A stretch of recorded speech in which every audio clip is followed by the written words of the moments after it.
Wow, that's fast. Sorry, hello everybody. Welcome to another live write-in. And in case you're wondering what I'm so shocked at, is I'm using a newer computer compared to the one I usually use for my live streams, and it just literally went so fast before it got over onto the live stream itself. So I'm rather impressed. Okay, Megan, why don't you just introduce yourself and share a little bit about what you're doing and what you're going to be working on tonight? Okay, I'm Megan. I'm a young adult fantasy fiction writer. I'm a friend of Misha's. We met during NaNoWriMo. So I'm also working on this story that I've been working on the past few weeks. I've decided to stick with it. It's a story about the Fae, and I'm just kind of seeing where it's going because everything at this point is in first draft stage. Very cool. Yeah, in case anyone here isn't that familiar with my work, I am Garrick. I am from South Africa, which is the explanation for the very weird accent. Sorry. But yeah, basically what I write is young adult and adult fantasy. And I will be working on the third book in my epic fantasy series called The War of Six Crowns. Yeah, so tonight or today, depending on where you are, because it's 8 for Megan and 5 p.m. for me. Yeah, we were going to be talking about some last things to consider and to remember ahead of Camp NaNoWriMo starting. So I was thinking we should probably just get right into the literal translation of what my thumbnail said for this writing, which was last minute things to pack. So what do you think is necessary for like if you, or let me ask it this way, do you actually create like a writing space specifically before you start writing, Megan? I don't think that I usually do, partially because I've been living in a bunch of different places for the past couple of years, so I've never had one set space. But I always I bring certain things to wherever I am sitting or wherever I'm working, so that I don't have to like move around a bunch. So that's not exactly like creating your own space, but I make sure I have notebooks or whatever I need so that I don't have to go searching for it. I can stay focused in the moment. So I design my own space, but not necessarily, I don't know, have a room set for it or something. Yeah, I have a beautiful desk that I almost never use. So it's pretty useless. And the main reason why is that it's also supposed to be my library. And I still haven't unpacked my book. So it's still at the moment a bit too chaotic for me to actually get into it, because I moved into this house about, I think, 9 months ago already. And every time, just when I decided, okay, now I'm unpacking my stuff, I had to get off my foot, for example, because of Achilles tendonitis. And now, at the moment, I just caught like a flu thing. So today is the first day, luckily, that I just didn't feel like I was death warmed over. So it just keeps happening. It's like a curse. Every time I'm like, today I will be packing out my books, and it's like, no, I will not. I'm just going to make myself comfortable and watch some Netflix. But yeah, but actually what I would like to do one day is for my desk to be like in a nice kind of shape, and I'll write more there, because at the moment most of my writing gets done in the evening and in the morning while I'm still in bed. So it's probably not the best thing for my posture and my back and stuff to do that. So it's probably a good idea to actually get a desk, and maybe even one of those extensions where you do the standing desk thing or the health thing. But I haven't yet, so something I'm still needing to work on a little bit. But yeah, so I think we talked about it a bit in previous live streams as well. But we talked about how you especially, you said, you know, one of the big things you need to start writing for Camp Nano would be snacks. So, so that's kind of,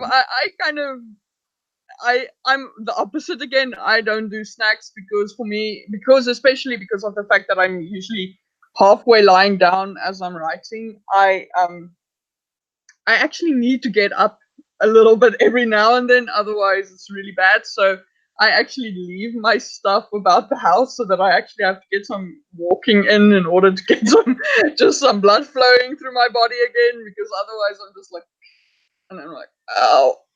Yeah. Yeah, so That makes sense. yeah, it's little tricks like those that are like keep me alive, I suppose. But yeah, but for me, we talked about it a little bit, but anyway, most of my snacks are water and rooibos tea, which is a special herbal thing. And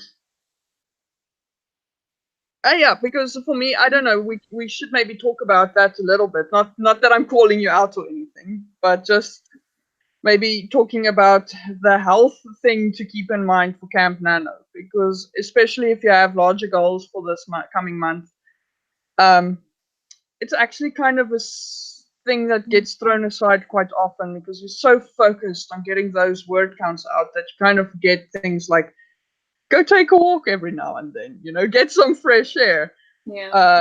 you know, make some healthy choices every now and then, you know. So maybe it is a good idea to just talk about stuff that might be like good ideas to do when you're writing in order to get those kinds of things done and still be able to write. And then yeah, maybe healthy alternatives to our favorite snacks if we have any that might work, like nuts, for example, and carrot sticks. Yeah. So Those are both really good. It's just like carrots and hummus. I think that's good. The yeah. nuts is really good too. But yeah.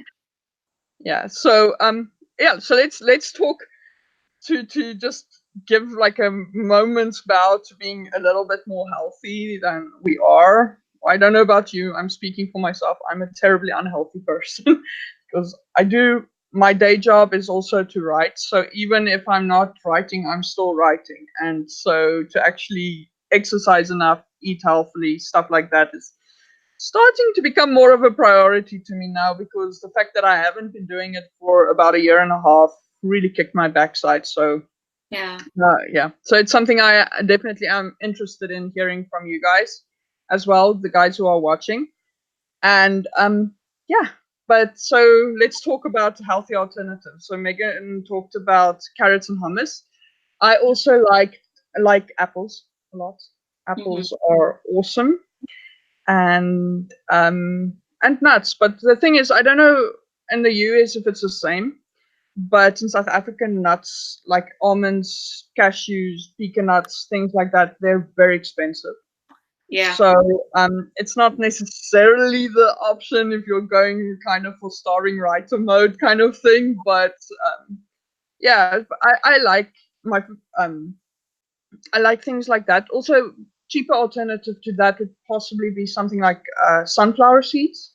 Yeah. And those are nice, especially if they've already been dehusked. Then they're quite easy to eat as well, and they're quite yummy. Especially if you do want to be a little bit decadent, you can put in like chocolate chips and things like that, which tastes really nice. So yeah. Any other suggestions from you, Meg? Um Trying to think. So you kind of went over drinks. So I agree. I'm kind of a tea person or just water. So I usually have that on hand. And then when it comes to kind of other food, I think the apples is good. You can always do like apples and peanut butter or almond butter, just like something so you have a little bit of protein and also that sugar, that natural sugar. And bananas, I think, are good as well. Like if you can have fruit, because fruit in a way, this also kind of helps with the healthy part, is that if you like cut it up or something, then you've got your your serving size is basically there. And as long as you don't go for more, you've got what you've got there. Hopefully you stick with it, and you're not like overeating or eating more than you need. So also with the nuts, so what I do is I have a small little bowl, and so I put it in there and I take my time to like not eat them all at once and stuff. So that way I'm not like going through a bunch of nuts, partially because they are so expensive to buy. But that also makes sure that I'm not just mindlessly snacking every time that I'm typing something down. So, yeah. Sorry, by the way, I'm running this on 2 computers today, so that's why I'm looking like a crazy person doing this the whole time. Sorry if you guys get seasick, it's not intentional. So, because I had no idea when I started this stream whether this would even work. So this is a really new thing, so that's kind of why I'm so all over the place. Yeah, so I agree with you completely that it's actually really important. You can eat anything, guys. Sounds like I'm trying to give you permission. It's not that, but it's eat anything, but just make sure you eat your portions, because that's something I also struggle with. If I have something next to me on wherever I am writing, whether it's on my bed or on my desk, if I am one day writing on my desk, I will eat that thing until it's finished, literally just because it's there. And you do it mindlessly because your mind is not on the food you're eating, but literally doing that the whole time. So, it is actually, it does make sense to do a little bit of preparation. So, preparation I suggest is, as Maggie said, to actually say, put out your portions. But that also includes, if you, for example, have a goal for the amount of liquid you want to drink, it might also be a good idea to prepare the bottles of water you want to drink in the day ahead of time and have them standing right next to you. Because if they are right next to you, it does actually help to have them there, because then if you're, I'm kind of thirsty, then you have something to drink. Except if you're like me and you actually need some exercise as well, in which case you kind of need to probably set up some reminders for you to go get up and go get something to drink. So it sounds silly, but I think it is actually something that I think most people talking about Camp Nano actually completely put aside and don't really talk about as a key part of your success as a writer. If you drink water, it sounds very funny, but most people actually get really tired if they're dehydrated.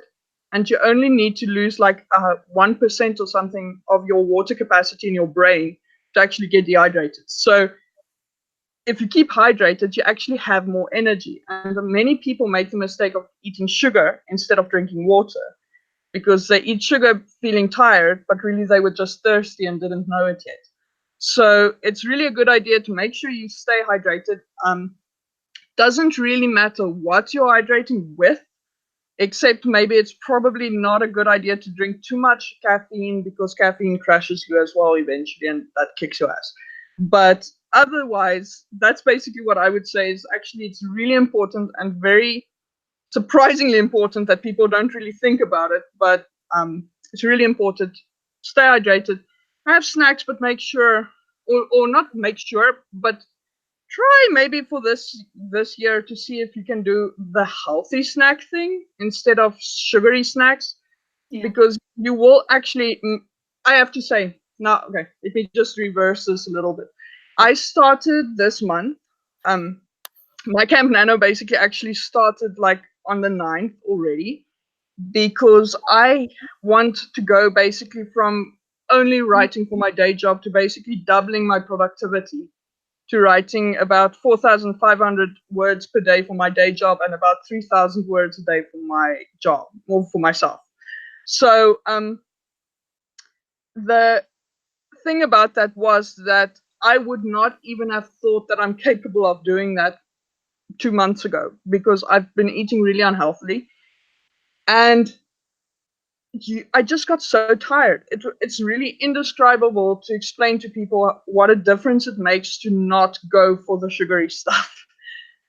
So once I stopped doing that, once I got over the detox phase and the headaches because it's uncomfortable, so not, I wouldn't suggest you try cutting back completely this month if you want to win nano, because that's going to not work. But try cutting back a little bit, because it does actually make a difference to your productivity. And I can tell this already because I've already, from starting this month, and that is just a month into cutting back my sugar, I've gone basically from only being able to write my day job words to being able to routinely write like 4,000 words per day extra, just because. So it's not it's still not a regular thing, but it's that has to do with my habits of getting back into the habit of writing that much. But that energy to do that and the concentration ability to do that is actually there, and it's actually there because I don't eat that much sugar anymore. Yeah, that's basically. I sorry, I don't want to preach about this the whole time because we do want to cover a bit more ground, but I'm really excited about that kind of aspect of it, because people always talk about health stuff and everyone's like, "Ooh, health stuff," but I mean, it does actually help. So yeah, I would suggest maybe as part of your challenge, say, okay, I will have snacks, but not maybe as many of my usual sugary stuff, and maybe I'll go for the healthier options.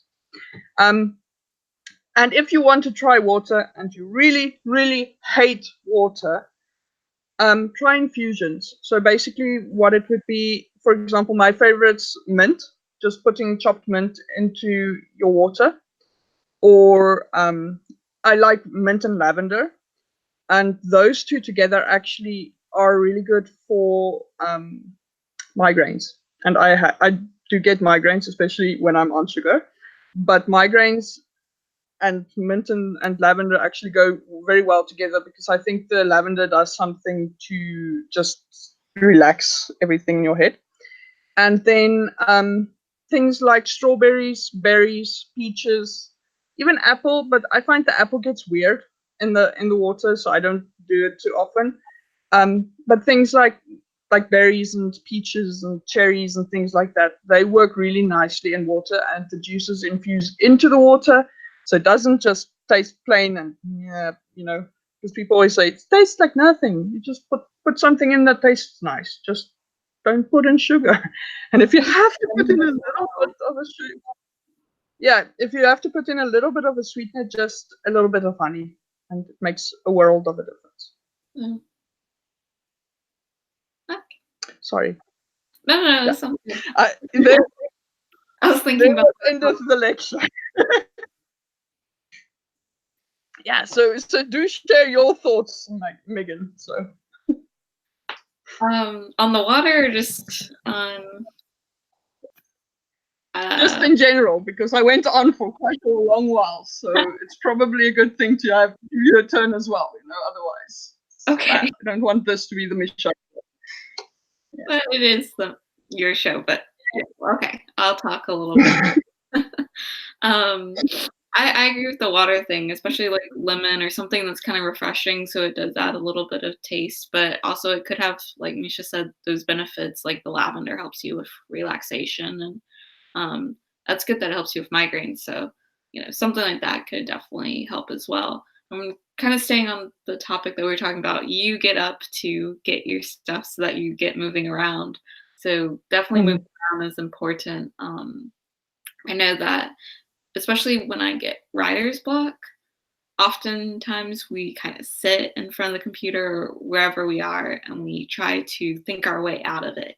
And so sometimes it's harder to think in the one place. And so this is a good opportunity that you can actually get up and take a walk outside or something, because then your thoughts actually might come a lot easier if you're just moving while you're thinking. Or you could just take a break, which is good too, and just go for a nice walk. Hopefully it's nice outside. Even walking around your house would be good to at least, like Misha said, get your blood flowing, get that air circulating, oxygen, stuff like that. Make sure that you're not sitting the whole time. And that just helps with any writer's block or any ideas, or even if you're just struggling with the next couple of sentences and you kind of want to think it out in your head first, take that moment to actually get up out of the chair, move around a little bit, so that you're not, you know, sitting on your bum the whole time. Absolutely. I just quickly want to read something that happened in the chat while we were talking. So, Tracy Ann Can said, I survive on coffee and water when writing and sometimes alcohol as well. So that's, yeah, sometimes I have to say when I write and it's a difficult scene, I kind of do also want to turn to the alcohol thing just to get that, like, deal with all the crap going on, but I prefer not to. But I completely understand the sentiment there. No, but on my side, yeah, I think the big thing for me at the moment is that it's at the moment winter, so I don't walk as much as I really want to, but I do want to walk every day. And it's a good thing, for example, to go walk the dogs or things like that. So that's something also that I am trying to keep in mind and that I do want to get into as soon as whatever I got this week just goes away. That would be nice. But yeah, so just jumping into another unrelated topic, we were also saying that in terms of final things to keep in mind, that maybe we should talk about this idea of should you be scheduling hours ahead of time or should you not? In the sense of we're not, I don't think either of us are into the idea of prescribing to people what exactly they should be doing, but in terms of what are the pros and cons of either option and why it might be nice to do it one way or might be nice to do it another way. So I think the easiest thing is, Maggie, do you actually schedule time or do you write when you can? Write when I can, because I think every time I try to do scheduling, it falls apart. And so it can be frustrating if you don't stick to a schedule. So sometimes, like, that's the con of trying to do scheduling, is that if you don't make your plan, sometimes you can feel frustrated, like you didn't do what you're supposed to do. So you kind of get in that mindset where you scold yourself for not doing it. And I don't like doing that. So I just try to, when I have time, I make the time then so that I'm not getting too exhausted trying to fit into my schedule. But yeah. Cool. Yeah, for me, I'm kind of in between in the sense that I'm also very much in favor of the write when you can camp, because if people come up to me quite often and they would say something like, oh, I would love to write a book, but I just never have the time. And then it's like, well, yeah, for 5 minutes a day, don't you? I mean, it sounds very, very patronizing, but it's really that the guys, or those of us who actually finish books and those of us who keep going as writers, find a way to make the writing happen. So some people do that by scheduling, other people do it by saying, okay, well, oh, thank heavens, my 2-year-old child is now sleeping in bed and nobody else has called me, so I'm just going to get some writing in right now. And that, if it's 20 minutes, if it's 5 minutes, it's not a lot per day, but it adds up to a lot. Because if you keep doing that for a few hours or let's say, okay, 5 minutes a day. Let's say you write 100 words in 5 minutes.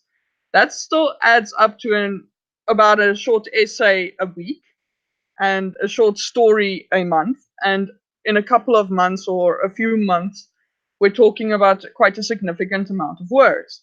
So it's it's not that you're going, it's not a race. People think about writing as if it's a race sometimes, but it's not. It's actually about getting the book done. But if it takes you 10 years, it takes you 10 years, as long as it gets finished. And from that point of view, I agree that if it means stealing 5 minutes when you have the time, then do it. Make sure, take a notebook with you when you go anywhere so that you can just get the writing in the moment there's an opportunity. On the other hand, that said, I'm actually at this stage, I'm a scheduler. So I actually do block out hours of my time.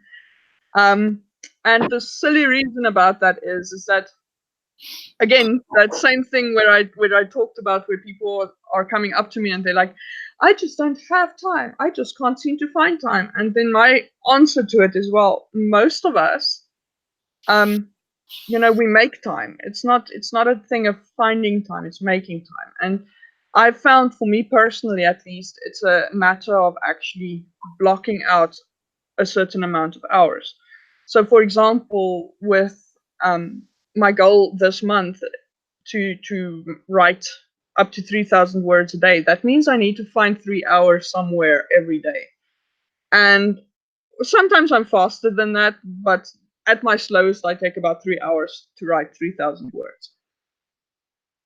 It just makes sense for me to make sure, because that's not stealing 5 minutes here and there. This is actually a massive amount of time to dedicate every day to something. So then it does make sense to actually schedule. So for me, that's probably the pro of scheduling, is actually to say, but um, you actually know, once you have it planned out, that even if something does fall in and you start late, that at least some of your daily goal that you're going for will happen, because you've blocked out time that is dedicated to that writing. Um, Another pro that I have to mention also about scheduling is, I've found, since I've started, and this is not the first time I've done this, so I should just mention, I'm not just talking about, oh no, last week I started scheduling and it's just working great. No, I'm talking about all the other times I've done this. So when I schedule, and for example, I get into a sort of a routine, I find that a routine actually is much more conductive to inspiration and creativity, in the sense that your brain kind of starts ticking over from, if it knows, for example, 8 a.m. to 11 a.m. is writing time. It's obviously not, I'm just picking random numbers now, but if it knows every day that is your writing block, it just means that the moment you get and you sit down at like 8:15 after making your tea, it just goes, okay, let's go, we've got it. It just, and I find that feeling of um the first word nerves. I don't know if you guys also have it, like if it's a blank page, you haven't started writing yet, and it just, that starting momentum to just get going just isn't there, and everything is so much harder to get going on. That goes away, because the moment you do it every day, there's nothing to be nervous about, because it's just something you do every day. So it does actually, I find that part of it actually does make writing easier. But like Maggie said, it's not always possible. Some people just don't have the time available. I'm blessed in that sense, in that I have a flexible day, so I can make changes to my schedule as I need to, in order to make sure things happen as they should. So Yeah.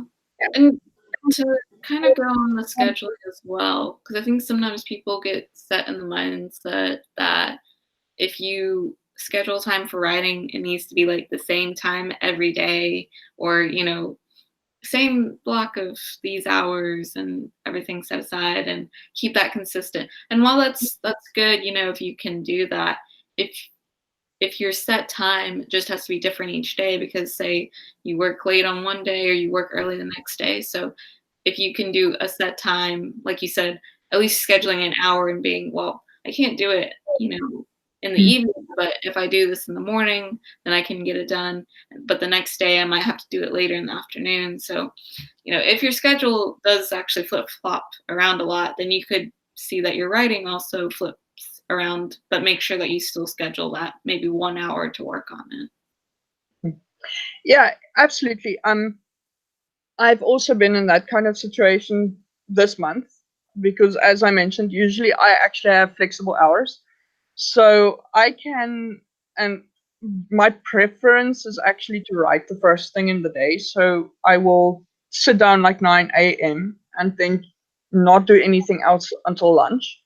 But then things just started changing around, like from the beginning of the year, and then I just had so many things. Now I'm trying to get back to my best writing time because it's what I want to do, you know. So, but some days I just don't have the mornings, and some other days I just don't, you know. So it's no use to go, oh gosh, you know, the morning is gone, I can't write anymore. You can actually, it's actually, I've found in the, I think this is now my 17th year of writing, and I have found in 17 years that there is actually very little that a writer cannot do. Writers are capable of a lot more than we think we are. And the thing about it is, so this thing of, oh, I just can't write at night. No, actually, you're telling yourself you can't write at night. Unless, of course, it's something like I can't write at night because my kids are playing with me and I'm spending time with my family. Then obviously, I'm not telling you, you know, I'm not that monster. What I'm talking about, all things being equal, and you have time and you're sitting down in the evening, there's no reason why you are obligated to go watch TV because you're not able to write in the evening, except for yourself. So, or at least that's what I found. And this is with all my other hang-ups and neuroses and issues and things. So it's just kind of pointing that out. But the thing about it is that I found that it makes it easier if you have like a routine. Now, people might call it something like a superstition or a, you know, something like that. I have, this is going to sound so weird. Okay. The first thing I do is when I'm rough drafting, I actually create playlists of songs that sound and feel the way the events in my book do. So what then happens, and then the other thing that I do is I have a pen. I have one pen, the one pen that rules them all. That is a fountain pen, and it's actually supposed to be black ink, but right now it's blue ink because the black ink was out, and it's actually really annoying me. But anyway, it's nothing. Right, so I have a pen that is only dedicated to writing. So it does not sign checks, it does not do anything. If I pick that pen up, it's literally because I'm going to be writing something. The thing about the music as well, if I turn that music on, it's to write. So it's mood music. So what I will do usually, especially if my routine is out or I haven't started writing, like tonight, I haven't started writing by now already. Because I'm kind of, my mom's also, she got the same thing as me, so I'm kind of taking care of her at the moment. And the thing about it was, so I haven't been able to write the way I want to throughout the day. So tonight I have to start from scratch during the actual sprints we're doing. And that's where the music comes in handy, because the moment I flick on the music, my brain just goes there. And it's the same thing with that pen. The moment I pick up the pen, it's got actually nothing to do with, you know, if someone takes away the pen and gives me another pen, I can actually still write. It's not, you know, it's not like, my pen, you know. It's the same thing. I'm having to adjust by using blue ink in my books, which is so annoying, but yeah, I prefer black. I don't know why, but it's just, you know, I'm still capable of coping with that. So it's not something that is a hang up of mine. But the thing is it's just like these little rituals and habits. Some people call it, oh no, it's just weird. People trying to be weird and special or whatever. I find that it actually has a very valid thing. If you are trying to get into a place where you want to write, it actually helps to have that kind of ritual of saying, this is my writing pen. I'm picking up my writing pen. That means I'm writing. And your brain actually, it makes a connection. And the moment you pick it up, it just becomes so much easier to just get started.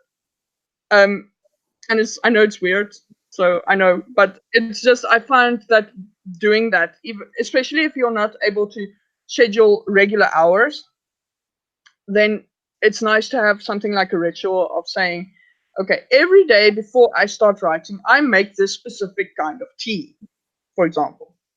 I drink the tea while listening to a specific song. After I've listened to the specific song, I start writing.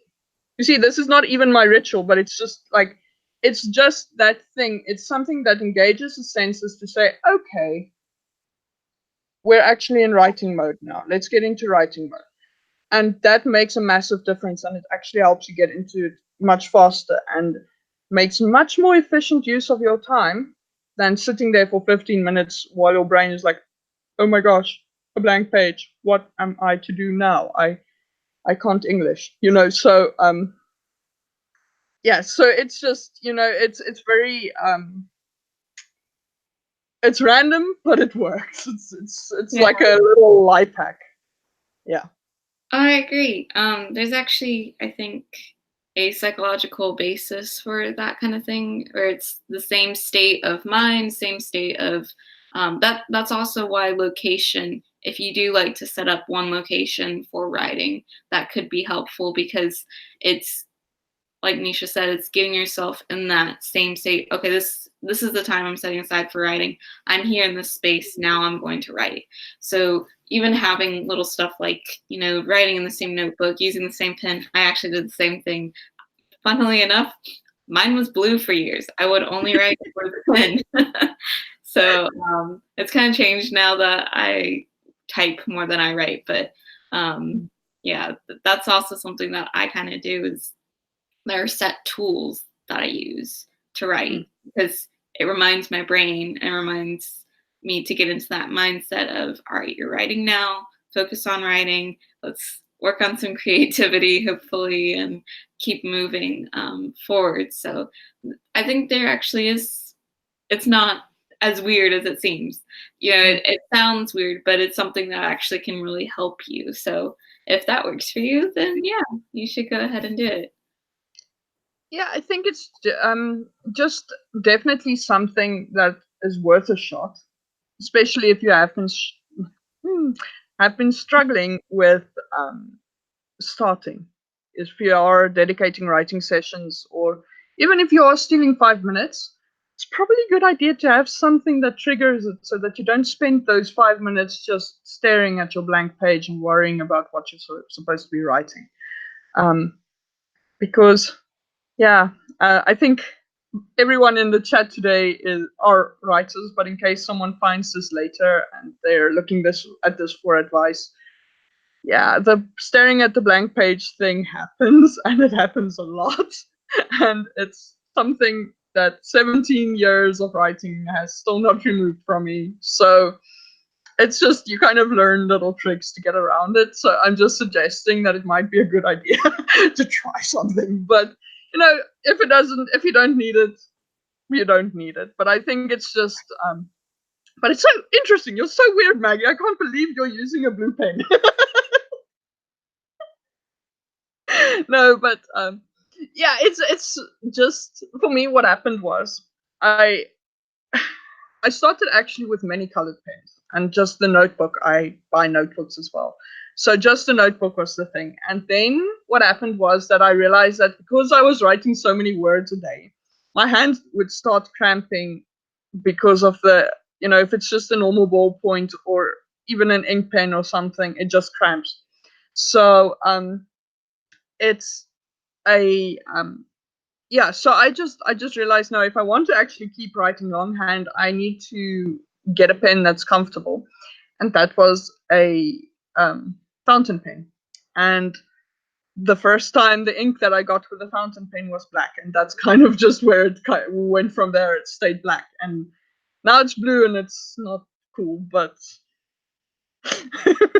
yeah, I know, yeah, but it's very it's just something to also keep in mind, like I mentioned, is that I know also a lot of people have these little superstitions about writing with a specific pen, and it has to be a specific thing or else they can't write. Then you make it a hang up, it's like then it's an obstacle.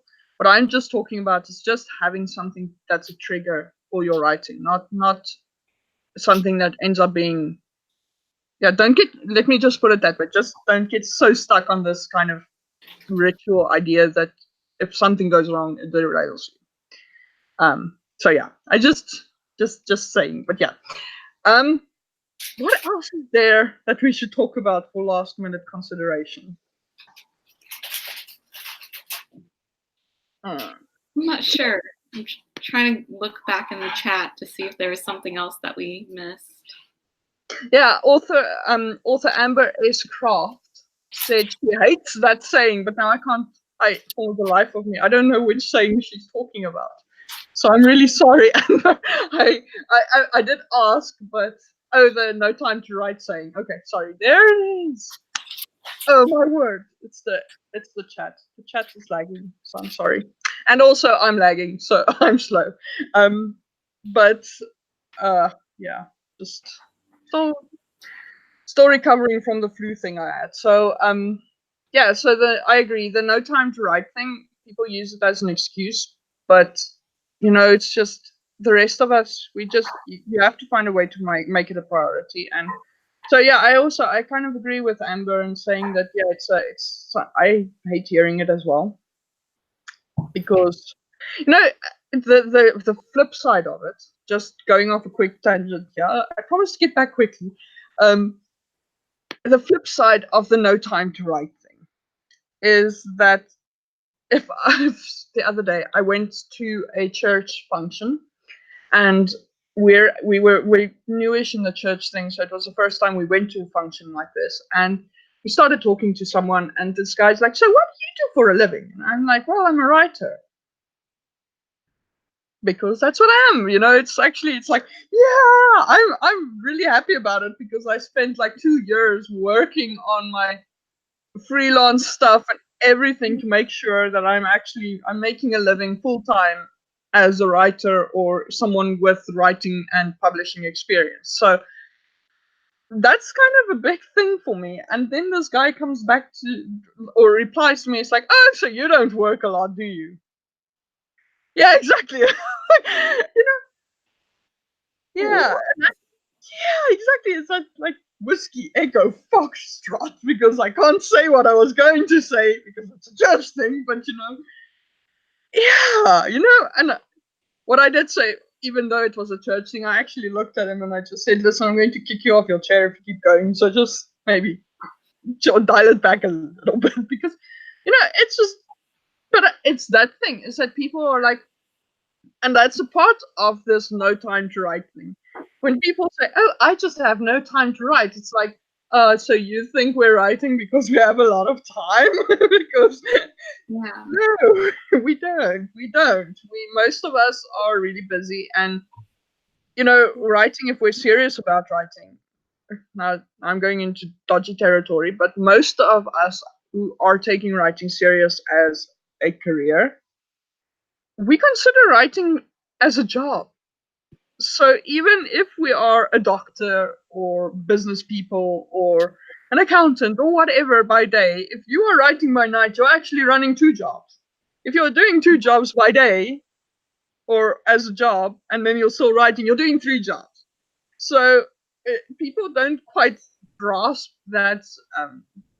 that But kind no of one's concept. prioritizing writing or seeing it as something important, in their daily life. So that's why they're kind of saying, "Oh, yeah, how or time, they don't have time," but then they're like, "But you just don't do anything." And it's like, well, where did you come up with that idea?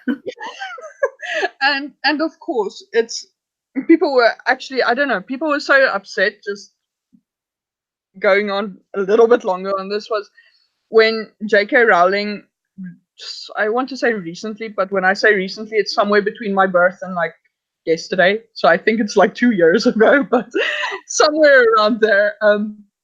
She said you have to be.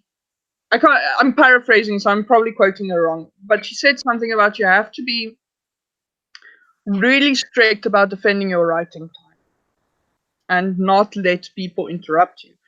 And then she talked about it, and people got really upset at her because they're talking, because it's like, no, well, you're so important, and your writing's so important that no one else is allowed to take any of your attention. And it's like, no, it just means, because people actually, especially since I've become like full time, people are really rude. They do, and so I feel maybe this is something worth considering, that even if you tell, because Camp Nano and NaNoWriMo have this thing of tell your family, tell your friends, everyone will support you. It's like, No, no, no, no. What's really going to happen is they're going to still expect you to do stuff, and they're still going to bother you, and they're still going. And I say bother you in the sense of just like interrupt your writing. I'm not saying that. Yeah, you know. Okay. Anyway, so family situations, we're not saying bother you in that sense. yeah, exactly. I'm not. I'm not. Yeah. I'm not trying to prove the trolls who are mean to J.K. Rowling right now. I'm just saying people are going to interrupt your writing time because they don't get it, so they don't care. And it's not that they don't love you or they don't care about you, although some people are like that. So, but assuming that your family and friends actually are non-toxic, really nice people and they love you, it's just that they don't understand that you're trying to do something that's really important to you. Because until someone has tried to actually write something, they don't actually get to understand what this is about. So that's actually, and it's might sound like harsh advice, but it's really years of experience told me this. And so the thing is, for example, if you go to some thing, for example, again, church, and then someone will go, oh no, Misha can do it. She has a lot of time. And then Misha's job, because no one else is going to do this for Misha, to say, well, actually, no, Misha has no time. I actually have a job. And that job is, regardless of whether or not you think it is, it's actually an 18-hour a day job. So that's the thing that J.K. Rowling was talking about when she said defend your writing time. No one else is going to tell someone else, for example, that no, actually, she doesn't have time. She has to write. Um, that's your job. You're the person who is going to have to make that decision of saying, um, you know what, I would love to go to the movies tonight, but can we do it this weekend because I really can't do it now. And sometimes that's really difficult, and people don't always understand. And this is really, it's a bit of a downer, but it's something that I feel that doesn't get addressed often. But it is in the end, especially during Camp Nano. It's nice. And that's where the part, I suppose, where you do tell people that you are doing Camp Nano, where it does come in. Because then if you say, I'm doing Camp Nano, so that means I have to write X amount of words every day, then it's still your job to make sure those words get written. But then, for example, if you say to your friends after having told them that this is what you're doing, sorry, I can't make it because I didn't write my amount of words today, then hopefully, again, assuming non-toxic, very supportive people here, that they would understand and respect that. So yeah, that's kind of 1, 2, 3, 4, 5 million things to keep in mind for Nano as well. Last minute things. Do maybe consider telling your contacts and friends and so on that you are doing Nano, but not so that they respect your time, but so that if you have to apologize and say sorry, I can't make it, I'm doing Nano, that they remember, oh yeah, that person did actually say so, and they're not making a crap excuse. Because that's also something that people assume sometimes. If you say, no, I can't, I'm writing, they just think, what, am I not interesting enough now, or what? So sometimes being a writer is really hard. Yeah, well, when you have to explain certain things to other people, because, like you said, it's very difficult for someone to understand writing as a job unless they've done it, or if, to understand sort of writing unless they've tried it or tried to write, at least a short story or something. Mm. Because like, the, I mean, amount of effort, the brain power that goes into it, as well as the time and energy, is a lot more, I think, than most people assume. Because on surface level, everyone thinks, oh, and I think partially like they get this image, you walk into a bookstore, there's so many books on the shelves. And then of course there's some writers where, they're getting out books, it seems like almost every month. And so Yeah. they have this misconception. They think, well, there's so many books out here. It must be so easy to write a book. Everybody's writing a book. Um, and they think that it doesn't take any time at all. So it kind of actually goes against us when we're trying to say, hey, actually, I need some time for writing. Can you take a step back from this. I still care about you. I still, want to hang out with you, but I made this dedication to myself. I need to make sure that I actually get it done. So that can be fun too, those kinds of interesting conversations. But hopefully, you're with people that are understanding. So yeah, it's definitely because I think also the thing about, for example, writing as an art, people don't even often consider writing to be an art. They think it's a thing everybody does. Because if you're a guy who paints with oil paints, most people don't paint with oil paints. So when someone paints with oil paints, people think, "Oh wow, this guy's special," which he might be. I'm not knocking this person, just hypothetical. But as opposed to writing, everybody writes. Everybody writes tweets. Everybody writes Facebook messages. Everybody, okay, assuming now certain socioeconomic factors, etc. But 90% of the people that we know are going to be active on social media. They're going to have an email. They're going to have writing emails on social media as a reasonably big part of their day, because most people, when they have a job, means that they have to write emails to other people and SMSs. And, ooh, now I'm giving away my age, but IMs, WhatsApps, whatever. So Skype, all that kind of stuff. So I'm sorry if I'm just sounding random, but yeah. So the point about that is that people assume that because they can write an email, that they can write a story. And because of that, most people who start out writing stories, especially novelists in making, are going to get a lot of flack because people think that it's not such a big deal. And so when you say, listen, I can't do something because I'm writing this novel, and everybody just goes, yeah, well, what's so hard about that? I have been literally told by my best friend, she said that one day. It's like, what's so hard about writing a novel? To which the response was, why don't you try writing the damn thing and then we'll see. But it's just, it's people assume that it's not a big deal because they have no concept of what goes into sustaining a novel. And like I tried to explain it to someone the other day. Writing a novel is like trying to balance like hundreds, if not thousands, of techniques with every single word you're writing. And you can't even do that the first time. That's why I believe in drafts and editing later. But just the idea of putting all that technique and getting it into the story and then doing it for like at least 50,000 words, that's, I almost want to say insane. But it's really, it's a lot of work, and people don't understand that if they haven't ever tried it themselves. And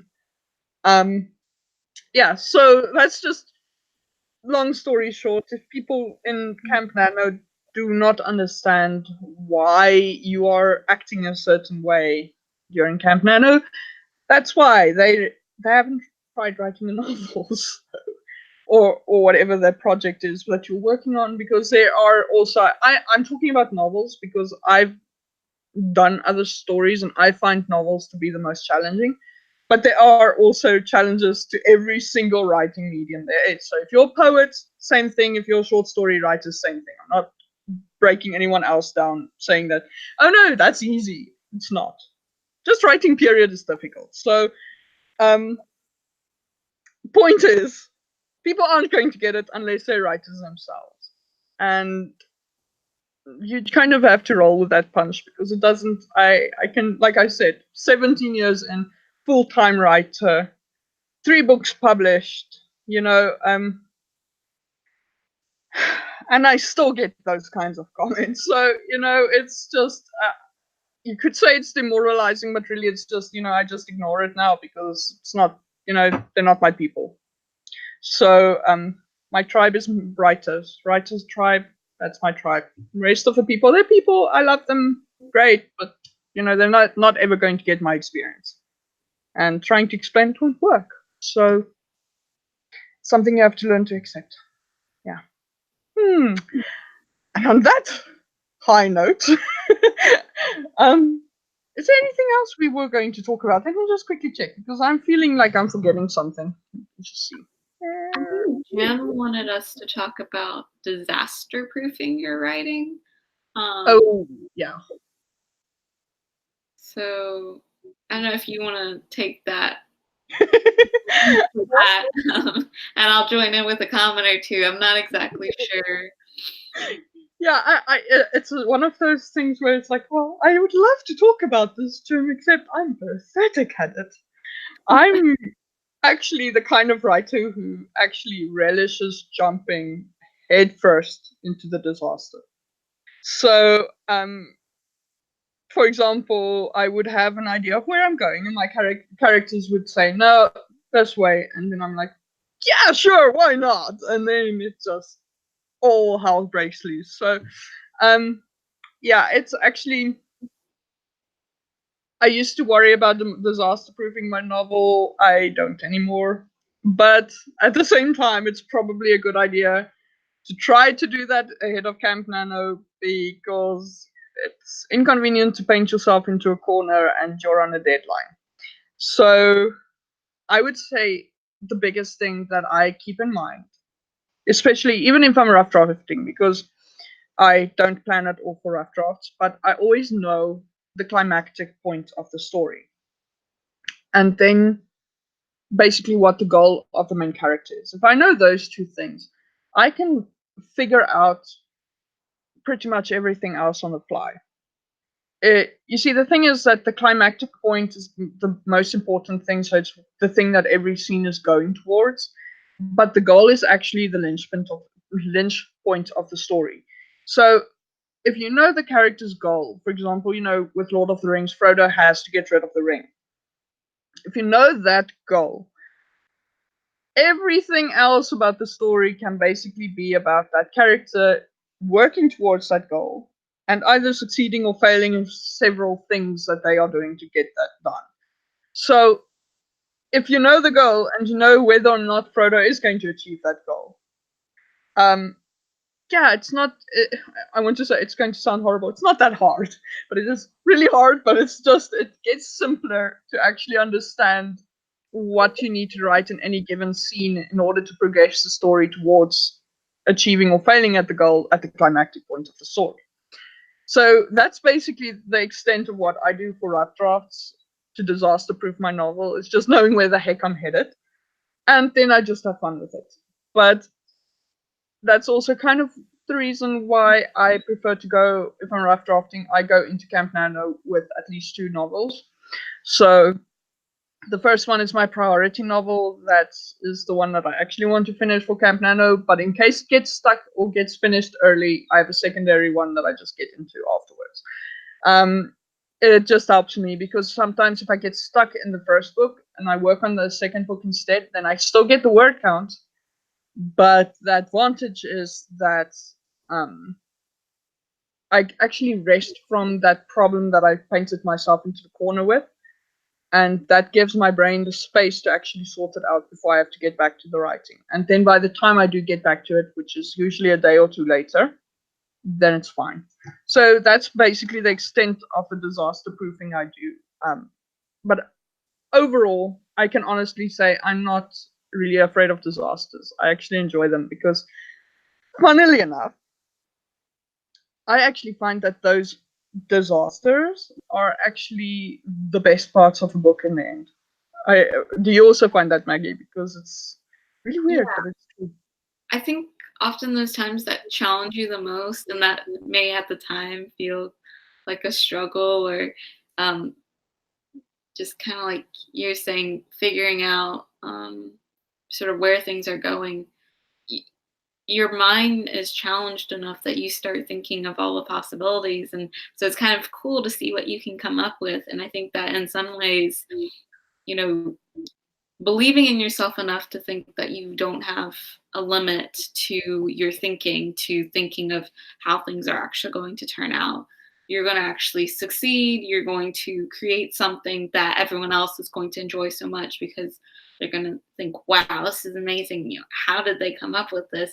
And you're going to think, I hit a really low point, but I did it. So, if you can accomplish it, that's definitely, I think, some of the greatest things and something to look back on for sure. Especially if you hit another struggle period, you can think, well, there's there was this other time, that I was here at the bottom, but hey, I got back up. I managed to, overcome this challenge and I actually thought through it.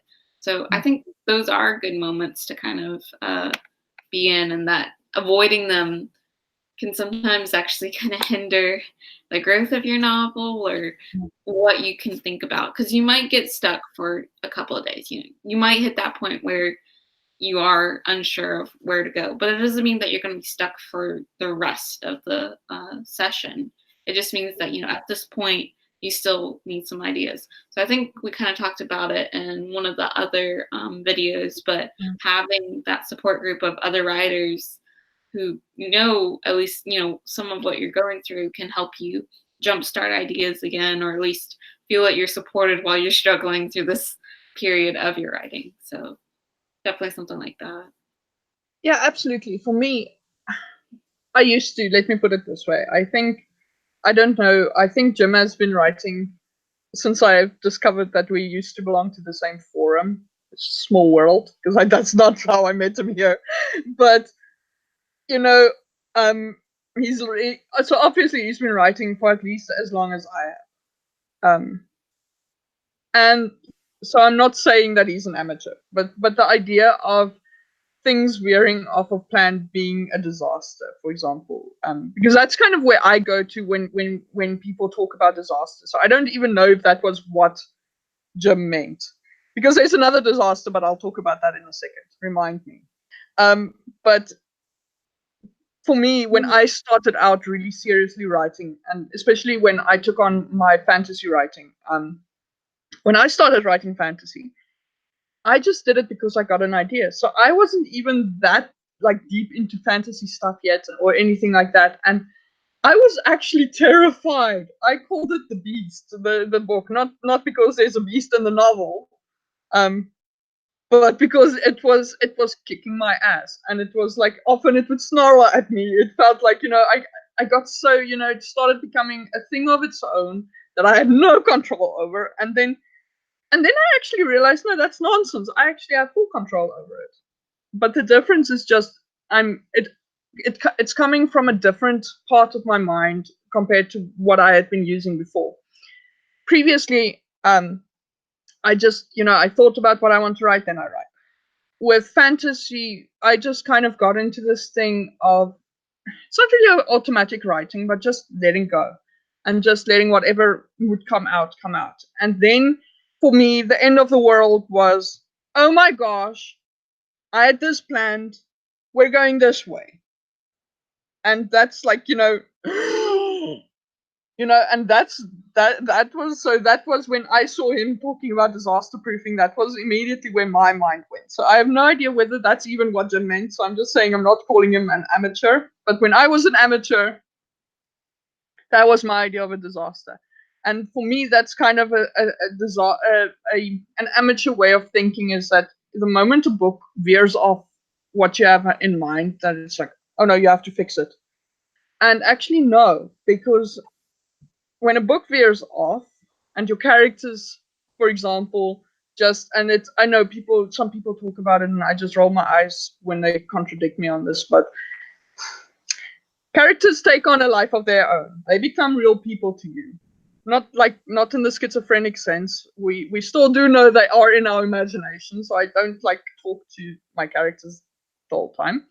But I do actually, when I'm writing, I do talk to them, because it comes in handy to talk to my characters, so that they don't do this thing of, well, I'm not moving an inch from where I am right now because I completely disagree with what you did. It's clashing with my motivation. And that has happened. You do stuff, you as a writer do things because you have certain plans for certain things happening, but your characters, as they develop, start showing their motivations and showing their personalities. And the character has to guide what happens in the novel itself, because otherwise it just it's not natural. It doesn't feel right because it's not the events in the novel aren't feeling organic to the story. So a character can literally come to a point where if you're trying to keep forcing the story to happen, despite what your character has developed into, your character can and will go on a strike. And it sounds horrible, and people have talked about like, no, it just means you haven't done your planning right. And it's like, no, it just means that you're character-driven writer, and your character's like, no, you lost your way, love. So that's kind of, and that was so originally when that happened the first few times, I'm like, oh no, this is a disaster. How am I supposed to do this? But you know what? The moment something veers off course that way, because of the fact that your characters have come to life, it actually means that your characters are going to come alive for your readers as well.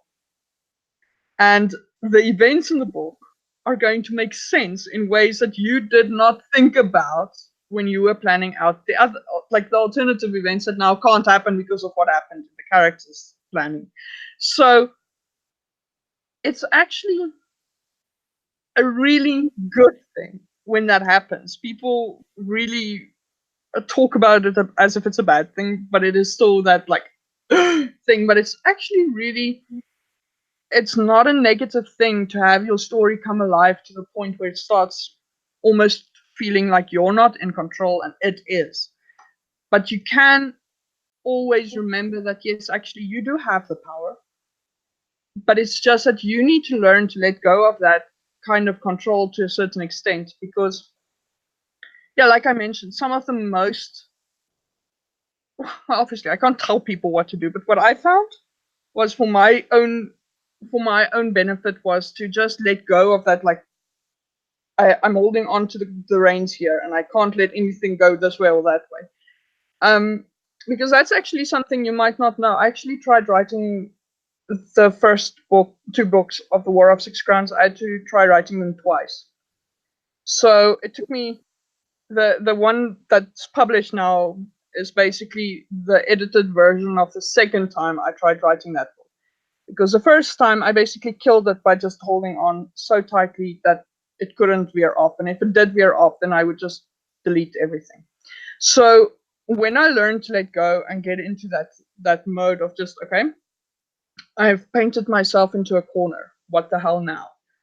Then it actually forces you to be more creative, because now you haven't just chosen the easiest, simplest, first thing that came into your mind to go onto the page. It's now something challenging and difficult, but that's really creative. So now your place is actually to figure it out, and it's actually something that I've come to love. So for me, I think it's just something that it's not something to be scared of, and it's actually not something to avoid. And I hope if that is what Jim meant, he's not going to feel insulted that we completely ruined his subject or topic. But yeah, but the other disaster proofing your novel, and that is something you definitely have to do now. If you haven't set it up yet, do it right now. Go get a Dropbox, because you have to back up your novel. I repeat, you have to back up your novel. That is the one disaster you cannot come back from, is if you lose that thing. It has happened to me. It's horrible. You cannot describe it. So you have to have a way to back up your novel. Right. Okay. So that's my extent of disaster proofing. What's your feeling about it, Maggie? Sorry, I'm talking a lot tonight. I think it's because I'm a bit tired. I'm tired, so I'm not talking a lot. I don't know. So you complete me. Yeah, we're both very tired people, but apparently have different reactions to being tired. um, I don't know, with disaster proofing, I just wasn't really sure what he meant by that, which is kind of why I wanted you to talk about it. Yeah. But I mean, I agree with you. Definitely backing up your writing, saving different drafts and different things. If you've got a flash drive, if you use Google Drive, even saving it onto your desktop. So just making sure that there's loads of ways that you can actually, you know, have it again. Even if it's an earlier piece, like say you've added on to it a little bit more, but at least you've got, that beginning that you had. So if you don't like update it every time, that's not going to be such a bad thing. But just making sure that throughout the month, especially when you make those big leaps and stuff, that you make sure you save it, keep it in someplace safe, so that if the worst does happen, you at least still have a way to retrieve it and you don't lose that work. Because, I mean, inevitably, if you didn't save it, you would still remember a good portion of the story. The only problem is, like, word for word, you probably won't get it verbatim and be able to write it back down again. So, you'll be able to write the story again, you'll be able to have those moments with your characters, but it's not going to be the same. And so sometimes, which can be a good or bad thing, but I think, um, like, if you do actually hit that snag, don't like feel like it's the end of the world. It is pretty terrible. Let me tell you, you, you really don't want to read it, but if you do hit it, you can still come back from it. So Yeah, it was for me. I found that the best solution I've ever discovered to this kind of problem was when I got into this frame of mind of thinking that if that is a plot point in my story, given my setup, there is always a solution. Because I think a lot of the panic about oh my gosh, I'm in this thing, what's going on, is about what if I can't solve this? But there is literally always a solution. And this I can literally tell you, there's always a way to fix it. I've never encountered a problem that I haven't been able to sort out. And it's just learning to trust yourself, it's part of it. But just even if you are new to writing in the end, it's a good thing to get into this frame of mind of assuming that actually, yeah, I'm new to this, I'm still uncertain, but I have a really good brain and I have a passion for this project. I can put both to work to make sure that I figure out the solution, because there is a solution. So um, that kind of just changing that mindset already just removes that panicky feeling, and that just makes it easier already. And I know it sounds like I'm talking a lot of magic tonight, but it is. I suppose that's probably the part where writing is magic, is, and that's actually the thing why I actually learned to love the disaster, um, is that I actually love being surprised by my own writing now. Because, having been doing this for, yeah, I've been writing for 17 years, but I've been editing novels basically since I completed my first novel, like in 2010. So, having done that, I kind of learned how to take apart any story into its component parts. So even though I still love reading and I love reading other people's stories, it just feels like I lost a kind of magic. And it sounds funny, but it's just because when you read a book the first time, it says, oh, it's a story and it's magical and it takes you now. Having written and edited stories and knowing what goes into the production of that book you're reading kind of just takes away that kind of magic. So for me, my magic is actually when I'm writing and my stories actually start taking a life of their own and surprising me with things and throwing curveballs my way and stuff like that. But having said that, and I'm not seeing this as a disaster, but I recently, in book 3, this is not a spoiler, my characters did something that I did not plan for at all, and I just burst into tears because it's something, yeah, it's something horrible. So it's not, it's, when I say horrible, it's kind of good as well. But it's like, yeah, it's just, if stuff like that happens, you just have to learn. You have to learn to trust that it's going to be okay. But it's just that was the biggest time something like that has ever happened to me is that, where I can't even really talk about it too much because it's a massive thing in the book now.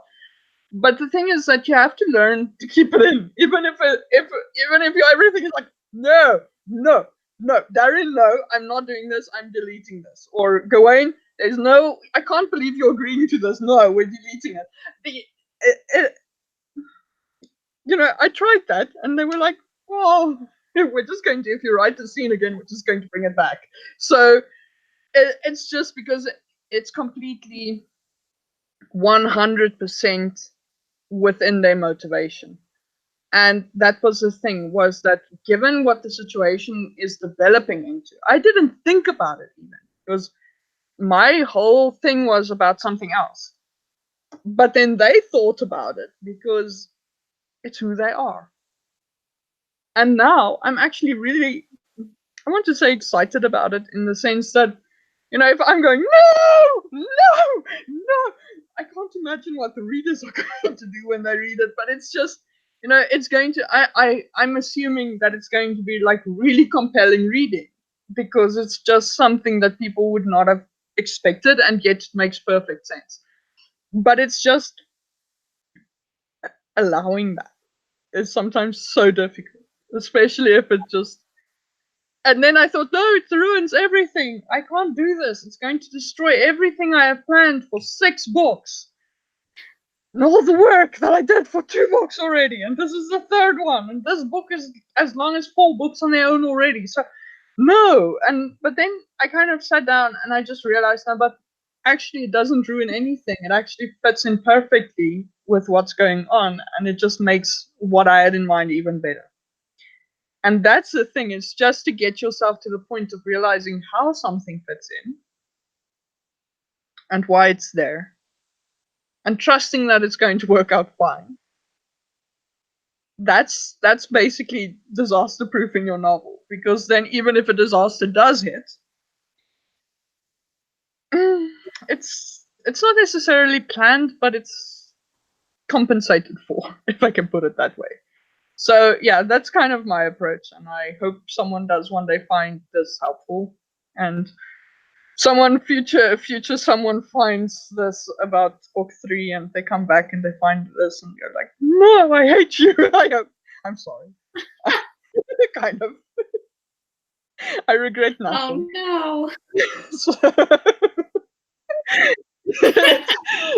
yeah, it's always just another random tangent. When people talk about like characters dying in books, it's not just a heads up. This is not a spoiler. I'm not referring to someone dying in this book. So no one's dying in this book yet, if that's not a spoiler. So yeah. So just saying, I'm anti-spoiler, so I did not spoil anything just now. When characters die, then people have this way of acting like a writer, this whole I bathe in readers' tears. I love when people cry. So, but no, my love, if you've spent, if I've spent enough time to make a reader love a character, I don't want that character to die, because I love that character. So if you think you've cried, and imagine what I must have been. Seriously, ugly crying. I'm talking ugly crying here, like useless. You can't even see what you're writing as you're writing it, but you just have to get it done. So, and the thing about it is that a lot of times, someone else talked about it as well, is that character deaths sometimes happen unexpectedly. Like, you wouldn't expect the character to die as a writer, but then the character's like, no, I actually I have to do this thing. No, but you're going to die if you do that thing. Yeah, I know, but I have to do the thing. So it happens, and it's bad, and people would say that's a disaster, because it completely changes the way the story is supposed to work. But it's not actually a disaster if it makes a book better. Yeah. And that's what it does. So, so So, while we are on the subject of making books better, shall we get some writing in? Yes, that sounds like a good idea. Right. All right. So, shall we do begin with a 10-minute sprint? Yeah, let's do that then. Okay. So I'm going to count down, and then I'll see you in 10. So, 5, 4, 3, 2, 1, and go.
And time. How did you do?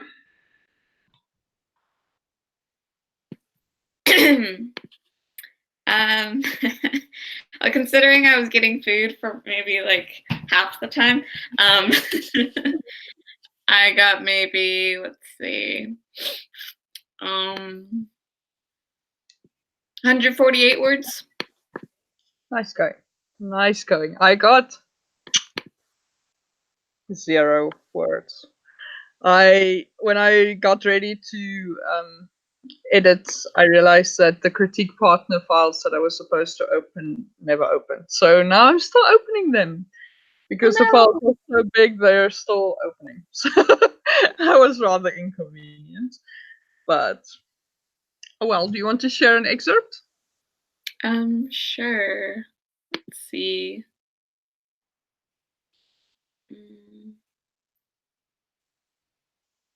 Trying to figure out where would be a good place to start. Okay.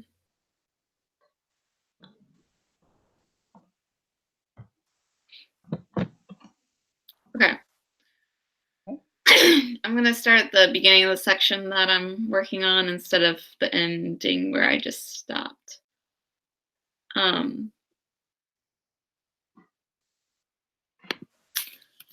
More eyes followed her, even though she trailed behind the elegantly dressed Alyssa. It was with the anticipation and relief that fall would be ending soon, meaning she could start counting the days to her departure. Mistress Alyssa made no mention of Kira leaving, but that was to be expected. The ball came first, after all. Kira waited in a chair as Mistress Alyssa got fitted by the court seamstress. Stiff and with a very straight back, she wondered why anyone would design a chair that was so uncomfortable. She perched on the edge of it while the seamstress complimented and kissed Alyssa's ego. The dress would have a pale pink muslin as its base layer and then a red lace that showed the blushing color beneath. The lace designed in intricate knots and looking like the Baneberry coat of arms. A white cape would fall from Alyssa's shoulders partway down her back and could be hooked on the skirt to keep it in line. It seemed excessive to Kira and very likely to rip. She hoped the seamstress delivered the dress at the last moment because she didn't want to be the one responsible for caring for it. While the ball would be held across the 3 different ballrooms, dawn, dusk, and midnight, servants were relegated to their own party in a small hallway near the main entrance. No doubt the wind would find its way in, and Kira planned to bring a heavy coat to combat the drafty hallway. There wouldn't be many servants attending the party anyway, since the majority would have to serve the nobles at theirs. Kira rubbed the sleeves of her dress between her fingers. The thick material had worn out in places, mainly around the hem and elbows. She would have liked a new dress, or better yet, pants and a tunic that fit better. Color didn't matter so long as it wasn't anything bright or noticeable. You may change out of it now, Mistress Alyssa, the seamstress said. Alyssa hopped behind the divider and the seamstress took a seat near Kira. Have you considered your own gown for the ball? She asked. Kira laughed, shaking her head. Can't afford this. Besides, the servants' ball isn't a grand affair. The seamstress frowned. Her eyebrows narrowed as she studied Kira. The gaze made her feel as if she was on display and she rose to her feet. I need to attend Mistress Alyssa. Are you not Lady Wildercut? Kira shook her head. You have the wrong fairy. I've never heard that name. I'm Kira Ragwort. The seamstress rubbed her eyes. My eyes must be failing me, she said. You look the picture of the last Wildercut I served in Sealy, and that's where I'm going to stop. Nice going. I like this piece. Very nicely written. Yeah, I'm trying to work on the subtle hints before we get to the big reveals. So slipping in sort of that stuff is what I'm working on. Yeah, the little details and the paving the way to the big reveals later. So I think it's cool. I'm really excited about where this is going. Sounds very cool. Thanks. Well, I wish you could share something. Did it finally load? It did load, so it means. Shall I read the piece that I was reading the last time when it actually crashed? Yes, I think that would actually be good because, yeah, that was so disappointing. I couldn't believe it. I'm so sorry. Yeah, it just vanished. But I think it was the signal had been really bad the whole day, and then it just. Oh, sorry. Maybe it helps if I actually use the correct one. I opened the critique cover. Okay. Let me just say, my word. I'd say my word because it's actually Word. Word went and it changed the formatting in all of my War of Six Crowns documents for some obscure reason that I cannot begin to explain. Weird. Yeah, it's so weird. Okay, let me just go.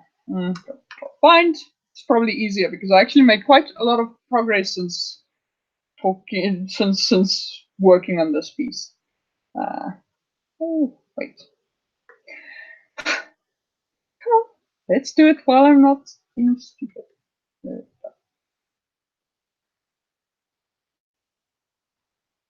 Okay. Now I just have to find it.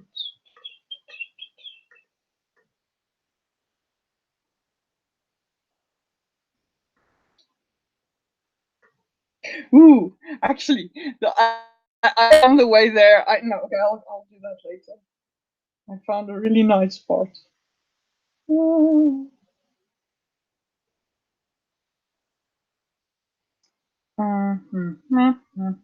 See, I'm looking for the name Ward because I know it's a Ward scene, but you'd be surprised how many times I use his name. Wait, maybe that's beautiful. I have a better idea.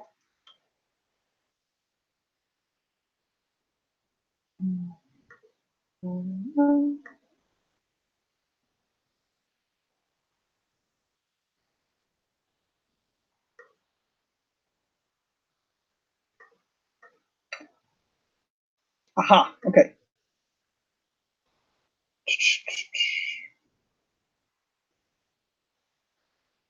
Okay, there we go. I found it.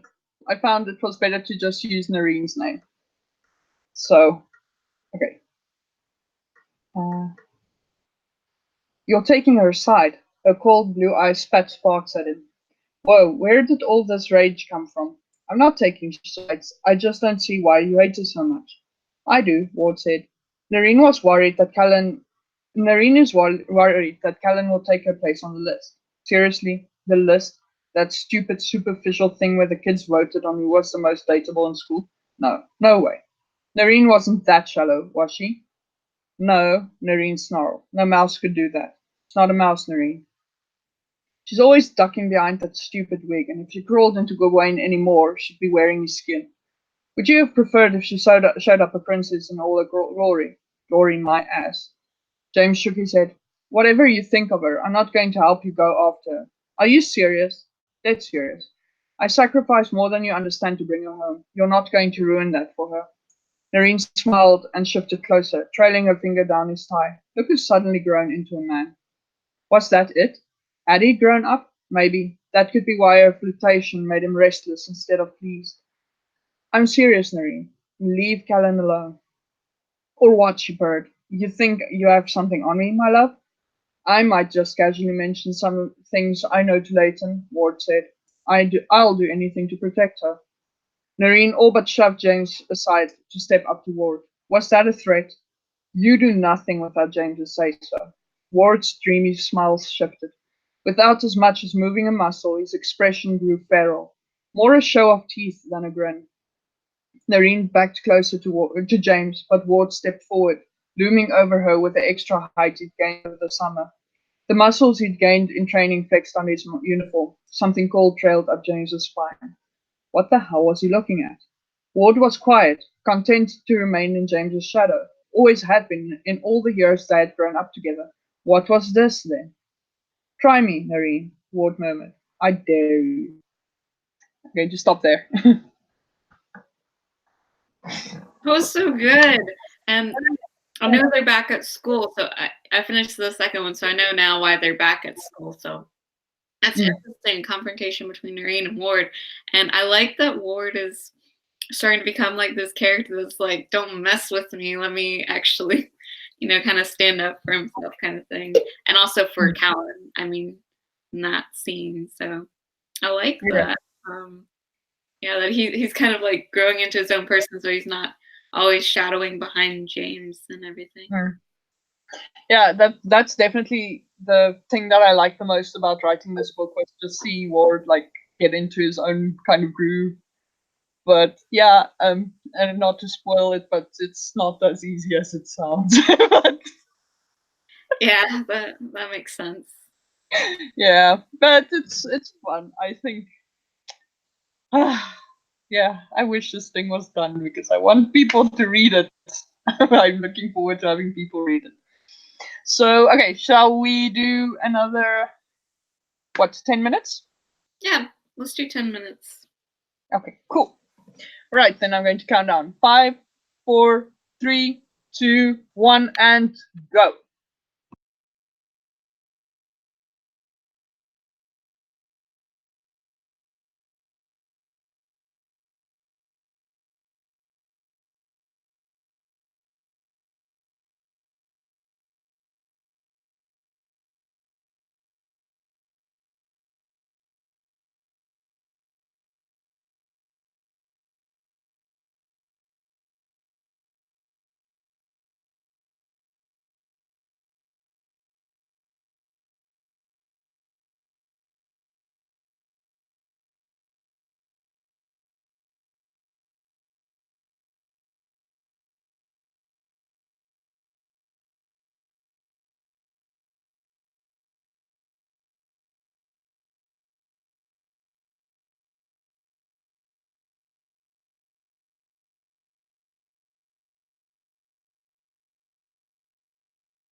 And time's up. How did you do? Let's see. 256 words, so about doubled. So Well done. yeah, that went better than I thought. I was still kind of like munching a little bit on stuff and drinking milk. So The healthy choices. That's good. yeah. It's weird that it's nighttime for you, and I'm like, it's just the beginning of the day, so I'm having breakfast. Yeah, it's just always funny to think about. And to make it even more of a bender, or a mind bender, it's winter here. So Right, and it's summer here. yeah, so it's like almost completely at the opposite. Yep. Hmm. What about you? How did your writing go? Well, it went well. I'm not sure exactly about how much I wrote, but I did 10 minutes of editing. So, because most of it was going back, you know, that chapter that I did have to write in, I put in a lot of stuff. So I thought someone left a comment that, oh no, I have to put something in about something, and then I went over it and I'm like, no, wait a minute, I actually did do that now in that book, so that chapter, so I had to go look for it. Okay. But yeah, it was there, so I'm getting good at this. But yeah, but then yeah, so that was mainly what I was doing, and then I kind of ran out of time. But yeah, Sharon, do you want to share an excerpt? Sure. So I almost hit this block after this one scene, but I came up with these two little paragraphs. So, oh, and interestingly enough, they both start with G at the beginning of these paragraphs. I'm just looking at it now. I'm like, whoa, guess? And then the second paragraph says guards. Nice. So I'll just read those two, quick and short. So guests arrived every day now to attend the Samhain. I almost forgot how to say it. Samhain ball, and the palace was alive with activity. Servants scurried between rooms, making sure that the linens were changed and each noble had what they desired. Guards accompanied most nobles wherever they went and stood outside their rooms, crowding the hallways and adding to the tensions. Kira kept her head down as she went about her business and attended to Mistress Alyssa. That's all I got. But the next big event is going to be the ball, so I just kind of have to think through what's going to happen there.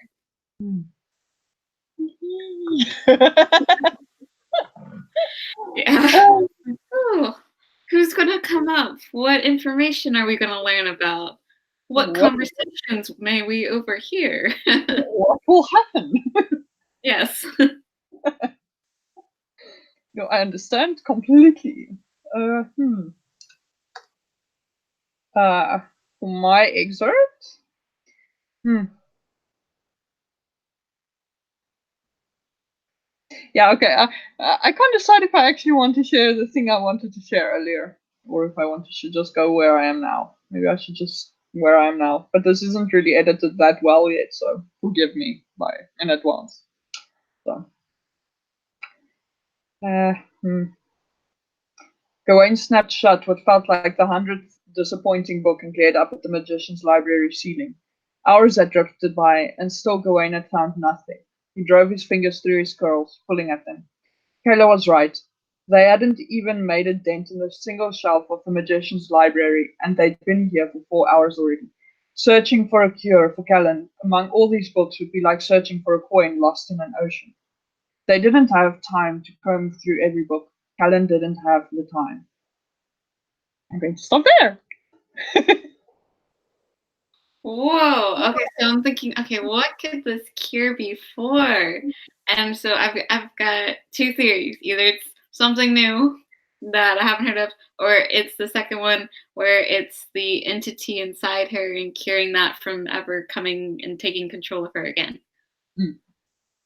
It's the last one. It's not a spoiler.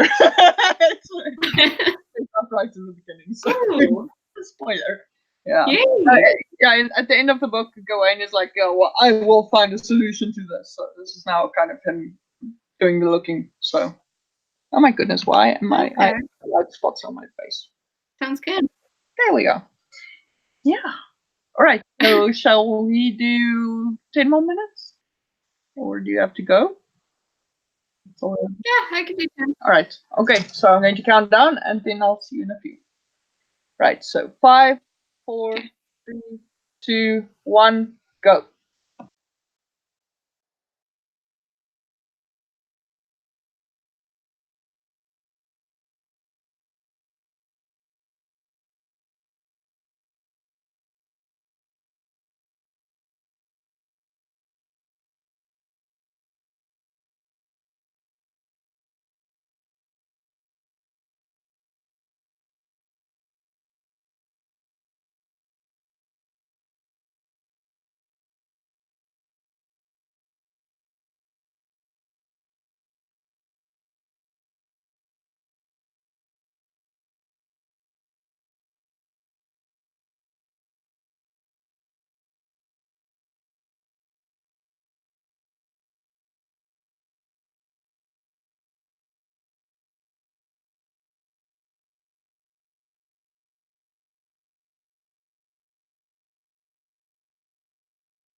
And time.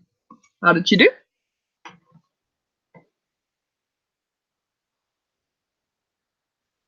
Sorry, took me a second to unmute the mic. Let's see. So from those last two paragraphs, I'm at 266 words.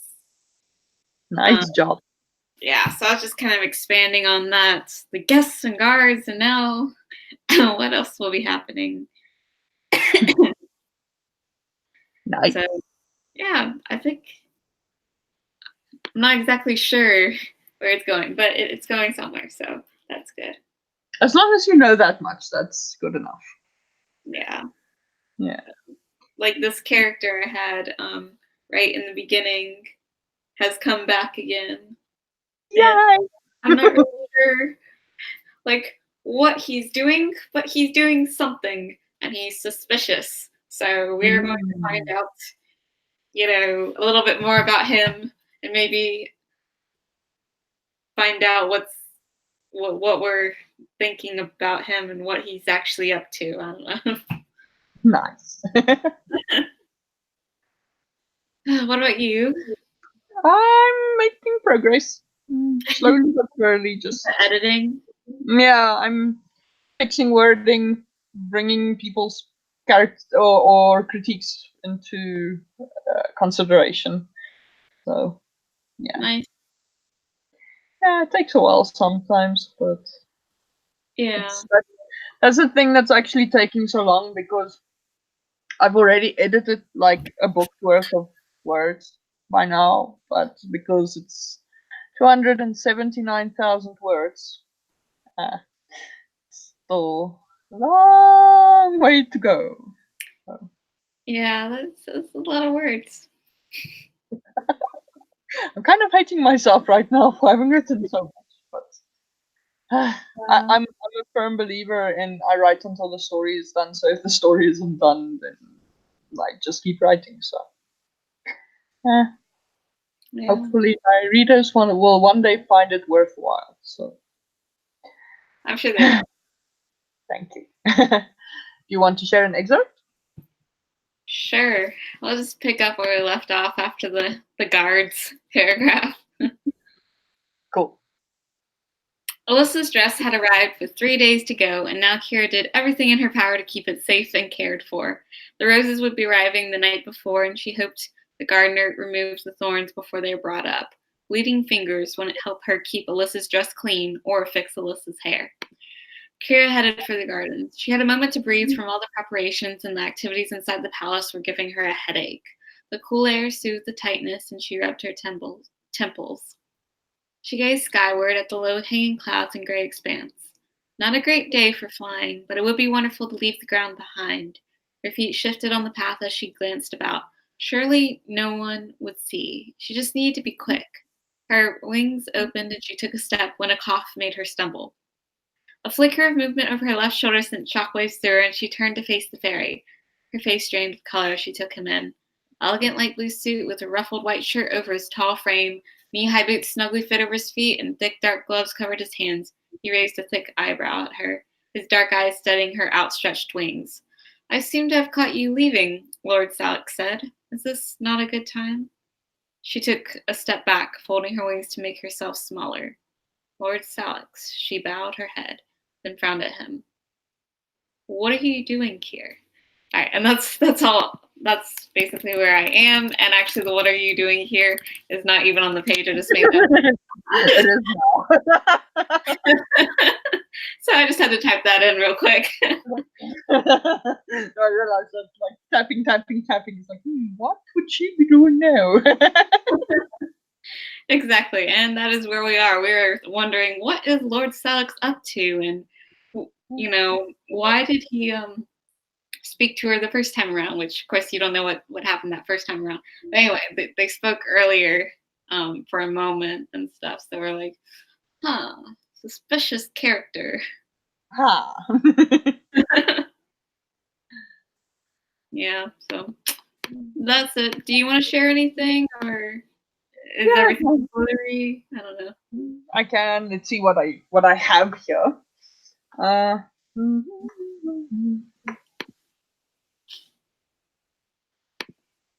Maybe I should just read that other book I mentioned. Yeah, let me do that. Okay.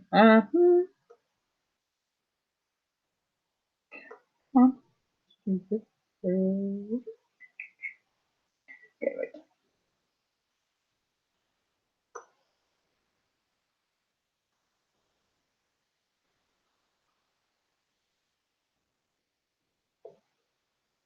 I can do this, but okay. James's home was as warm and as cozy as he remembered it. He inhaled deeply. The scent of chocolate chip cookies welcomed him, his favorite. This was heaven. Nothing like the slab of marble his parents had bought in its place. He'd never call that tomb a home. Never. Being here was nice. He could almost hear his father's laughter coming from the office down the hall, and the way his mother's humming mingled with it. How many Saturday mornings had been spent like this? So many, maybe 400. But the house was silent now. An old restlessness filled him, an instinct that something was amiss. He went into the kitchen. The smell of chocolate and sugar became cloyingly sweet. His gaze was drawn to the bay window behind the counter. Snow iced the windowsill. Beyond lay their lake, frozen as smooth as a mirror. A flash of blue passed before his vision. Jenna skating. James's heart thundered to a stop. No. He sprinted out the back door, slamming it open. His inside seethed and boiled with terror. He didn't stop for the ice. It was slick beneath his bare feet. The cold shocked up his legs, but bit his skin through his flimsy pajama pants. He slid and hit the ice with a sickening crack. Jenna, he called, reaching out for her. That blue jacket she wore, the bright pink muffs on her ears. God. She skated towards him, her hazel eyes so different from his memories of her. She used to be the funny one, her eyes always used to dance and shine. Now they were somber, sad. He struggled to his feet and lunged for her, his fingers gripped at her sleeves. Jenna, he whispered. She was so short. He'd grown, and she hadn't. She'd be 8 for eternity. It was all wrong, all wrong. She was his twin, but they would never be the same age again. She looked up at him, her face lighting up. James! His whole body ached. A crack rent the air. The ice was going. Let's get inside. He pulled at her, but she remained unmoved. Do you remember? Another crack shot under their feet. He jerked her forward. Jenna, we have to go. She moved mechanically, but showed no sign of leaving the lake. Do you remember? Remember what? The ice roared over her answer, and they plunged into the frigid darkness. So, Wow. So I remember Jenna's his sister, right? So yeah. like when she died that time. Yep, that's the Yeah. nightmare. Yeah. And we've kind of seen that story pop up a lot, like with him and just kind of the struggle of feeling responsible for what happened. Mm. Yeah, Interesting. yeah. It's. I think it's kind of me torturing this poor soul because it comes up a lot. No, it's there's something about it, but I'm going to Yeah. say because that part is a spoiler. But yeah, no, it's yeah. It basically when he got dragged underwater, it triggered something in him. So Yeah. the second book, well, sorry, in the first book was it at the end of the first book he got dragged underwater? Yes. Yeah. Okay. Yes. It's hard for me to tell the two apart because in my mind they're one story.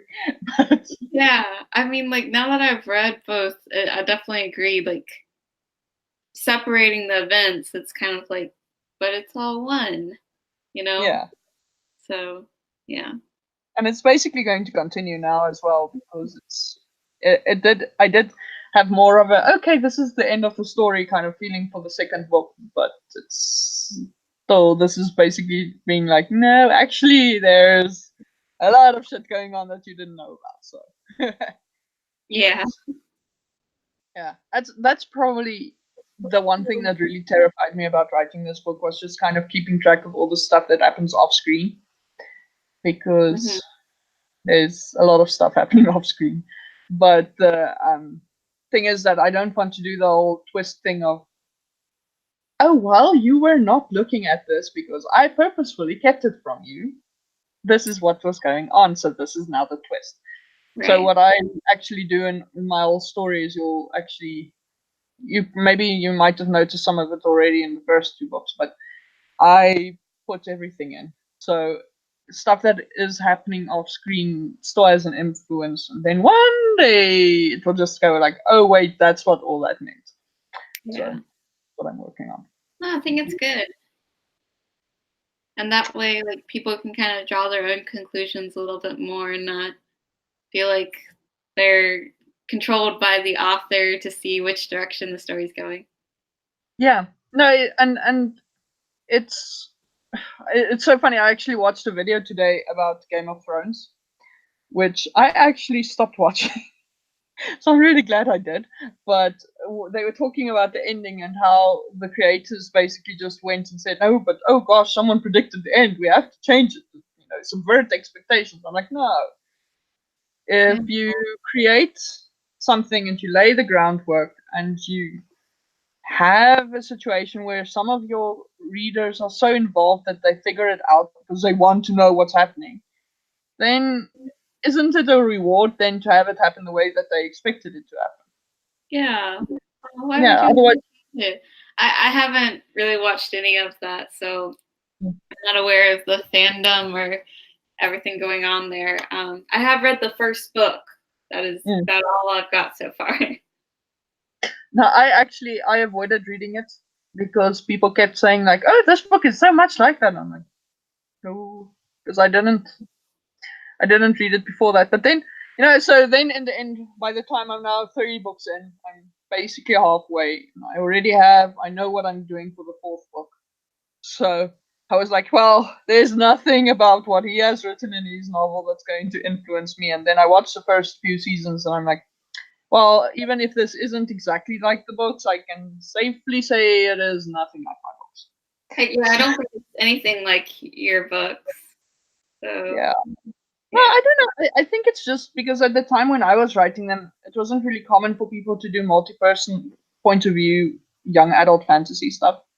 yeah, It's the way the age, but yeah, it wasn't that common. So I guess that's kind of why people thought about it because Song of Ice and Fire and those things books were all multi-person point of view. So I think that's kind of what made them think of it. And also maybe because I kind of go into nice dark places with my books, but not quite George R.R. Martin dark, I don't think. yeah. I like your stuff better. Oh, oh no. Oh, you're making me blush. Well, I gotta tell the truth, honestly. Like I'm enjoying your story much more. I was like, have to get to the end. That's why I had to read the second book. I was like, I actually read that like maybe in a day. Like I was just going through it like so fast. I was like, I gotta figure out what's gonna happen next. And now I'm like, oh no, I gotta wait for the third book like everybody else. Yeah, I know. It's actually I really feel bad about that because the plan had been to publish like one of these babies once a year, but this one solidly kicked my ass. So Yeah. and now it's kind of like I'm just now, since everyone kept comparing me to George R.R. Martin or all my books to George R.R. Martin, I'm just going, well, at least I'm not taking 20 years to finish this. So Yeah. as long as we're not talking about decades when we're talking about how long people have to wait for the sequel, I don't feel that bad. But I do feel bad because I didn't intend for people to actually sit around waiting to find out what happens next. So oh well. Yeah. It's just for me it's the balance of getting it out fast versus getting it out properly. And that's kind of the big Yeah. thing. Definitely getting it out with um well written Mm. is more important than how fast you get out. I mean, like you definitely want to have a little bit of a timetable because, like you said, 20 years is kind of a long time to wait for something. But I think you're at a good time period with this, and you are working on it. We know for a fact that you're actually working on it, so that's nice to know. Yeah, that's the biggest thing. And but yeah, I do want to get it done But I'm at this stage because it's really, I've been doing this for a while, but this is the longest book I've ever written. So it's really kind of uncertain territory when it comes to actually how long it's going to take me to do anything, because it's just, and it becomes, it's just, it's a big book, but it's also a big book in the sense of like all the stuff going on and all the plot lines starting to get in and getting active and things, and trying to balance that, because I also don't want people to start getting confused about what the hell is going on, and all that. So that's kind of where I'm having to go back, because sometimes, for example, going like chapter 8 now, I had to write a new chapter, and then I had to go back all the other chapters and make sure that everything is consistent, because otherwise it just doesn't look right. So stuff like that, it just takes so much longer. Everything takes longer because every change I make has ramification on everything else, and that just reminds me, it's like but I'm actually getting to the point where I'm excited about it now. I was excited when I finished the raft, and then I kind of lost the excitement when I looked at the book and I'm like, oh gosh, this is going to take forever. Now I'm starting to see how it's improving and taking shape again. So now, Oh, yeah, I good. want to read it. Yeah. Yes, build the excitement. It's just, yeah, and the thing is also, I want to write the fourth book, because I know what I want to do for the fourth book, but I have learned the hard way not to work on a sequel before the book that I'm working on is done. So I have to be disciplined. Because the thing is, it just wastes time, because anything I change now is going to have an impact on the next book as well. And then if I had written the next book, I'm just going to have to scrap it and start again anyway. So I'm just like, I want to write the sequel, but now I have to. We gotta wait. Yeah. Yeah. But I'm really, it's so hard. People don't realize, but writers don't really know how good or bad their books are. Yeah. No writer knows. So only readers know, but I think this is probably my best book. So I'm really happy with it. Okay, so do you want to do one more sprint, or do you have to go? Because I know you. Yeah. It's starting to, I gotta go. Unfortunately.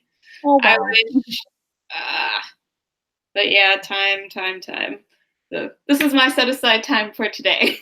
And thank you very much for spending that set aside time with me. I really appreciate it. And all the best with Camp Nano, because I'm pretty sure we're going to talk in the cabins, but we're not going to have another write-in until next weekend. So yeah, next weekend will happen same time, same place. It will probably deal with something about surviving week 1, or maybe surviving week 2, because that's more relevant to people. Yeah, that makes sense. And then